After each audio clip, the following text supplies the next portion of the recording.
c'est que depuis 1973, aux États-Unis, il y a une décision de la Cour suprême qui a dit qu'il était interdit d'interdire l'avortement. C'est-à-dire que c'est garanti par la Constitution des États-Unis qu'on a ce droit-là. Et cette décision... oui, mais cette décision va être...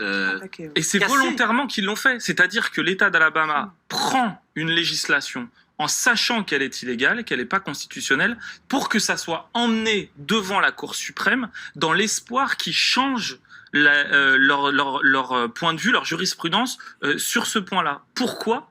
Parce qu'il y a quelques mois, il y a un nouveau juge de la Cour suprême qui a été nommé par Trump et que celui-là, il est venu changer la majorité à la Cour suprême et que maintenant on a plus, on va dire, de conservateurs et qu'on donc il considère que peut-être... Non mais on peut être conservateur et ne pas être contre l'avortement. Je veux dire, là, on est plus sur des positions conservatrices.